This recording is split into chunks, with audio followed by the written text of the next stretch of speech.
నమస్తే, నేను మధు.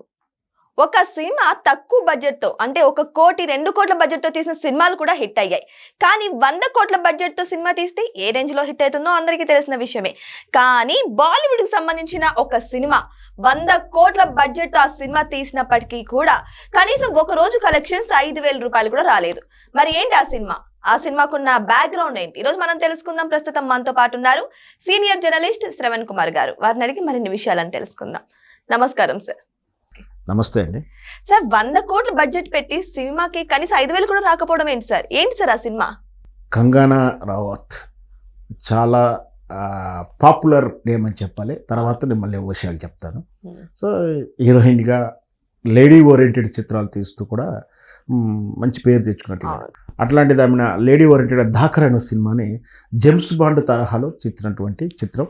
అంటే హాలీవుడ్ తరహా. హాలీవుడ్లో జేమ్స్ బాండ్ అంటే యాక్షన్ ఓరియంటెడ్ చిత్రాలు. ఆమె లేడీ డాన్ గానో లేకపోతే ఆమె ముఠా నాయకుడిగా ఉండడము ఇట్లా ఉంటాయి జేమ్స్ బాండ్ చిత్రాలంతా కూడా. ఆమె దాడి అంటే జేమ్స్ బాండ్ చిత్రాలు తెలుసుగా, మనకు గుర్రాల మీద వెళ్ళి పరిగెత్తడం ఇట్లా ఉంటాయి కదా. గన్ స్పెషల్ ఉంటుంది. తీశారు. సరే, ఆ చిత్రానికి అనౌన్స్మెంట్ కానీ చాలా క్రేజ్ వచ్చింది. ఆమెను మేకవర్ చూపించడం కానీ, మేకవర్లోనే బిల్డర్స్ సినిమాకి బజ్ క్రియేట్ చేసి బాగా చేశారు. దగ్గర 100 కోట్ల రూపాయల సినిమా ప్రాజెక్ట్ అది.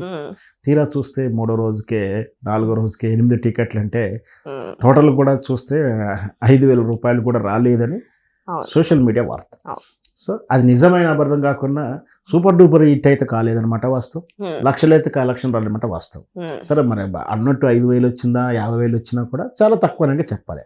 యాక్చువల్గా ఏంటి అంటే మన సినిమా ఫీల్డ్ వాతావరణం గురించి మాట్లాడుకుందాం. యాక్చువల్గా ఎవరు హీరోయిన్ అయినా సరే లవర్ బాయ్ గాను సరే ఒక గ్లామరస్ పాత్రలు అంటే ఇంతో అంత ఎక్స్పోజింగ్ తోటి వస్తారు. ఆ తర్వాత పెర్ఫార్మెన్స్ చూపించుకునే క్యారెక్టర్స్ మంచి మంచి క్యారెక్టర్లు వస్తాయి. ఆ తర్వాత లేడీ ఓరియంటెడ్ లేదా ఆమెకు స్పెషల్గా వచ్చినటువంటి ఆ తరహా చిత్రాలే వస్తాయి. ఒకప్పటికే స్టార్ అయిపోతుంది. అట్లా ఇవన్నీ చెప్పడానికి ఉదాహరణ అమితాబ్, ఇవన్నీ చెప్పడానికి సూపర్ స్టార్ మన విజయశాంతి గురించి చెప్పినట్టు. ఒక స్థాయికి వచ్చిన తర్వాత, ఆ రేంజ్ వచ్చిన తర్వాత ఇక మామూలు హీరో సపోర్టింగ్ వచ్చే క్యారెక్టర్స్ కూడా రావు. సో అట్లాంటప్పుడు ఇట్లా వాళ్ళ ఓరియంటెడ్గానే సినిమాలు రావాలి. కానీ ఇక్కడ వాళ్ళ ఓరియంటెడ్ వచ్చినప్పుడు బిజినెస్ వస్తుందా రాదా? ఇప్పుడు హీరోలకు ఓరియంటెడ్గా ఉన్నప్పుడు ఏమవుతుందంటే వాళ్ళ ఫ్యాన్స్ ఫాలోయింగ్ కంటిన్యూగా ఉంటుంది. సినిమా ఫ్లాప్ అయినా ఎంతో 50 మినిమం గ్యారంటీ రిటర్న్ వస్తాయి. కానీ రెడీ ఫ్యాన్స్ ఉంటారు కానీ దానికి డబ్బులు ఖర్చు పెట్టి చూసేలా ఉండరు. గ్లామర్ మాత్రమే చూసే వాళ్ళు మాత్రమే ఇష్టపడతారు. సో అట్లా ఫిక్స్డ్ ఫ్యాన్స్ అంటే చాలా తక్కువ మంది ఉంటారు. అంటే ఇక్కడ అతను త్రిషాని ఇష్టపడుతూనే ఉంటాడు, ఇటు ఇంకో హీరోని ఇష్టపడుతూనే ఉంటాడు, ఇంకో హీరో అందరూ ఫ్యానే అంటాడు. కానీ హీరోల విషయం అట్లా ఒక పర్టికులర్గా ఉంటాడు. సో అందుకనే సినిమాలలో వేలను పెట్టినప్పుడు వచ్చేటువంటి లాస్ నష్టాలు ఇట్లాగే ఉంటాయి. పైగా కంగనా రనౌత్ గారు ఈ మధ్య చాలా కాంట్రవర్షన్స్ క్రియేట్ చేసింది. అంటే ఒక నెగటివిటీ ఫీలింగ్స్ వచ్చేసింది. అనవసర విషయాలు అంటే ఆమె భారతీయ జనతా పార్టీకి సపోర్ట్గా ఉండడం, మోడీ వచ్చిన తర్వాత ఈ దేశానికి స్వాతంత్రం వచ్చిందని వెటకారంగా మాట్లాడడం, ఒక ఎయిర్పోర్ట్లో ఆఫీసర్ని కొట్టినట్టు, ఇంకొకటి అమితాబ్ బచ్చన్ విషయంలో, మన సోను సూద్ విషయంలో, చాలా విషయాల్లో ఒక ఏకంగా సినిమా డైరెక్టర్ని క్రిష్ అనుకుంటా మార్చి సన్నివేశాలు సినిమా షూట్ చేసి తన పేరు తెచ్చుకొని నేనే షూట్ చేశాను అన్న రేంజ్లో చెప్పుకోవడం. అంటే ఎప్పుడు కూడా కాంట్రవర్షన్, ఏం మాట్లాడుతున్నామో దానివల్ల పర్యవసానం వైరల్గా ఉండడం.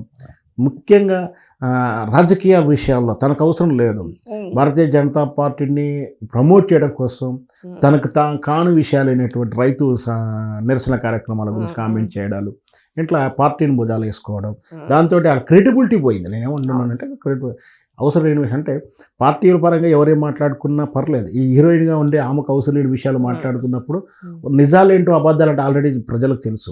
ఈ దేశానికి స్వాతంత్రం ఎప్పుడు వచ్చిందో అందరికి తెలుసు, 1947 అని. కానీ రాలేదు, ఇవాళ వచ్చింది, మోడీ వచ్చిన తర్వాత అంటే ఆ హేతు పద్ధతి లేదు దాంట్లో. వాస్తవానికి అయితే మోడీ వచ్చిన తర్వాత మీడియా స్వేచ్ఛ పోయిందని అంత బహిరంగ రహస్యం. సో ఇట్లా చాలా ఉన్నాయి. అట్లాంటప్పుడు సోషల్ మీడియాలో ఈవిడ ఎంత కాంట్రవర్సీ అయినప్పటికీ సార్, ఈ మూవీ గురించి ఆమె స్పెషల్ గా ట్రైనింగ్ తీసుకున్నారంట సార్, యాక్టింగ్ లో కానీ అన్నిట్లో కానీ. మరి అంత కష్టపడినందుకు కనీసం కష్టం తగ్గ ఫలితం అన్న రావాలి కదా సార్. అదే నేనేమంటున్నానంటే ఆ నెగిటివ్ ఫీలింగ్స్ తోటి ఓపెనింగ్స్ కూడా రానేంత హీనస్థితిలోకి వెళ్ళిపోయింది. సో ఎవరేం పని చేయాలో ఆ పని చేయాల్సి ఉండే. సో ఇప్పటికైనా కంగనా రనౌత్ లాంటి వారు తమ తప్పు తెలుసుకుంటే బాగుంటుంది. సో స్టోరీ విషయానికి వస్తే ఎలా ఉంటుంది సార్? అంటే అది ఫ్యామిలీ టైప్ గా ఉంటుందా, లేకపోతే ఇప్పుడు యూత్ ని ఆకట్టుకునే విధంగా ఉంటుంది? ఎందుకంటే లేడీ ఓరియంటెడ్ అంటున్నారు. సో లేడీ ఓరియంటెడ్ అంటే ఏ టైప్ లో ఉండొచ్చు అంటారా? లేడీ జేమ్స్ బాండ్ టైపా? యా, లేడీ జేమ్స్ బాండ్ తరహాలోనే ఉంది ఏంటంటే అర్థం చేసుకోవచ్చు. హాలీవుడ్ స్థలంలో మనకు భానుచందరు, సుమన్ గారు, ఆ రోజుల్లో జేమ్స్ బాండ్ చిత్రాలు ఇవి ఇంకా స్పష్టంగా చెప్పాలంటే సూపర్ స్టార్ కృష్ణ పెట్టిన పేరు తెలుగే కాదు ఇండియన్ చరిత్రకే ఆయన జేమ్స్ బాండ్కి బ్రాండ్ అంబాసిడర్. సో ఆ తరహాలు ఉంటాయి. ఏం లేదు, గూడాలు జాతులు ఊర్లు ఏదో ఉంటాయి, వాళ్ళ మీద ఈ దోపిడీదారులు లేదా గుంపు వాళ్ళ మీద ఒకరి మీద ఒకరి పెత్తనం మీద వాళ్ళు కొట్టుకుంటూ లీడ్ చేసేటువంటి క్యారెక్టర్స్. దాంట్లోనే మన హీరోలు అనేసరికి వాళ్ళకి కొంచెం సింపతి, అంటే వాళ్ళకు నలుగురి కోసం ఊరి కోసం మంచి చేస్తున్నట్టుగా వాళ్ళకి సెంటిమెంట్, ఫ్యామిలీ డ్రామాలు ఇవన్నీ ఉంటాయి. సో ఇక్కడ ఈ కంగనా రనౌత్ మెయిన్ క్యారెక్టర్ కాబట్టి ఈమె లీడ్ చేస్తున్నట్టుంది కాబట్టి సరే నటనాపరంగా మనం ఎవరిని కామెంట్ చేయడానికి హక్కు లేదు. నిజంగా కూడా ఆమె మంచి నటినే, సో నటి కాబట్టి ఇంత దూరం వచ్చింది. బట్ కథనంలో వైఫల్యాలు వ్యక్తిగతంగా 100 కోట్లు పెట్టినా కూడా కనీసం చూడలేనంత ఉందా సార్ కథ? నేను అదే చెప్తున్నా, చాలాసార్లు చెప్పాను. సినిమా వేరే బిజినెస్లో నువ్వు 10 రూపాయలు పెడితే అమ్ముడు పోకుంటే 8 రూపాయలు వస్తావు మిగులుతుంటుంది అక్కడ.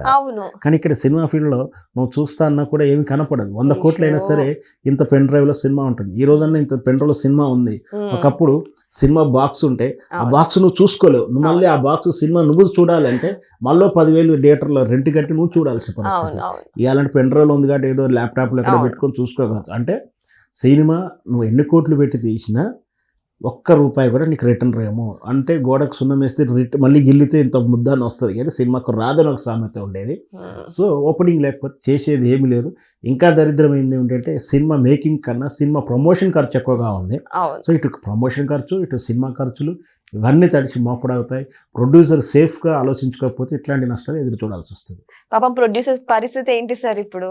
100 కోట్లు వాళ్ళకి పోయినట్టేనా? 0.001% మాత్రమే సక్సెస్ ఉన్నటువంటి బిజినెస్ ఇది. అంటే 100 సినిమాలు వస్తే ఒక్క సినిమానో అర సినిమానో సక్సెస్ అవుతుంది అనే దాని ఉద్దేశం. అంటే సుమారు 300 సినిమాలు వస్తే 2-3 హిట్ అవుతున్నాయి అని ఉద్దేశం. సో సినిమా కలెక్షన్లో ₹100 కలెక్షన్ వస్తే ప్రొడ్యూసర్కి 20 నుంచి 30 రూపాయలు మాత్రమే గిట్టుబాటు అవుతుంది. మిగతా ₹70 ఖర్చు అయిపోతాయి. మధ్యలో ఏజెన్సీ కమిషన్లు, బ్రోకర్ కమిషన్లు, ట్యాక్స్లు రకరకాలు వెళ్ళిపోతాయి. అంటే నువ్వు ₹100 పెట్టి టికెట్ తీసుకున్నావు అంటే ప్రొడ్యూసర్కి పోయేది కేవలం ₹30 మాత్రమే. ఆ 30 ఎన్ని అవుతాయి వాళ్ళు పెట్టి 100 కోట్లు కావాలో మనం లెక్కేసుకోవాలి. సో ఏదేమైనా సరే ఎప్పుడు కని విని ఎరుగని రీతిలో 100 కోట్లు పెట్టి సినిమా తీస్తే కనీసం ఒక రోజు కలెక్షన్ 5,000. నిజంగానే ఇది సినీ చరిత్ర అంతా తిరిగి చూడాల్సిన ఒక పరిస్థితి, విషమైన పరిస్థితి అని చెప్పొచ్చు. మరి ఇది ఫస్ట్ డే కలెక్షన్స్ కాబట్టి ఇలా ఉన్నాయా? మరి రానున్న రోజుల్లో మరి ఈ సినిమాకి ఆదరణ పెరుగుతుందా లేదా? కనీసం ఇప్పటికైనా స్టోరీ గురించి అర్థం చేసుకొని ప్రజలు వెళ్తారా? మరి వెయిట్ చేసి చూద్దాం ఏమవుతుందా అని. Thank you so much. Thank you sir.